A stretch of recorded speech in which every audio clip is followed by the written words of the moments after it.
Cuando intento mirar atrás y pensar en mi vida o en mi trayectoria literaria, mi trayectoria poética, he de pensar necesariamente en dos paisajes. Uno es el de Asturias, donde nací, y que ocupa 19, 20 años, y luego la etapa de Barcelona, donde llegué en el año 78.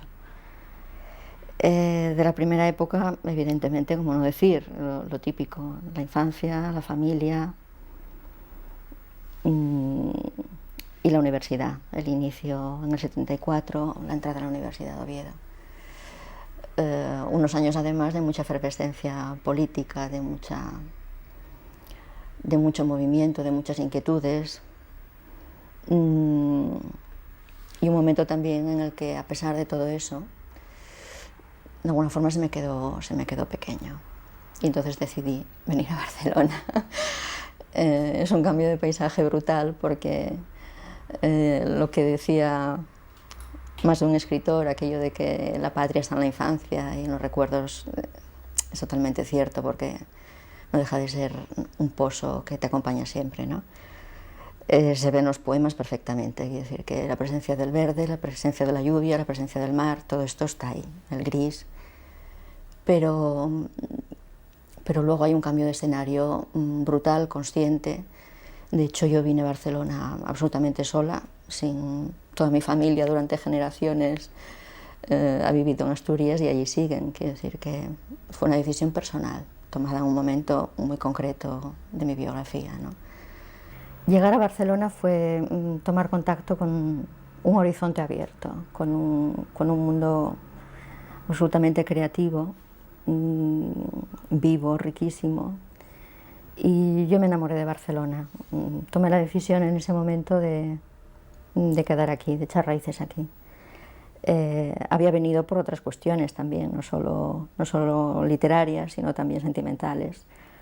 Pero la decisión de quedar en Barcelona era ajena a cualquier decisión sentimental. Era aire fresco. Yo la primera vez que vine fue en el 77, haciendo un viaje, y en el 78 me vine definitivamente. O sea que Barcelona me ha aportado muchas cosas. No exactamente un mundo literario de relaciones, porque insisto que no me muevo mucho en esos círculos, ni en capillas, ni en cosas así, pero sí me ha dado otra visión, me ha abierto muchas cosas. Y en cuanto a las lecturas, hay de todo. Puedo recordar la Odisea como un hito clave en un momento determinado.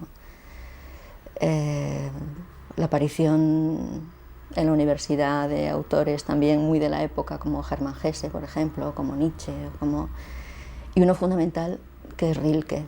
De hecho, a los 14 años yo ya sabía que quería ser escritora, pero a los 17, cuando leí a Rilke, tuve la seguridad, la certeza absoluta de ser poeta.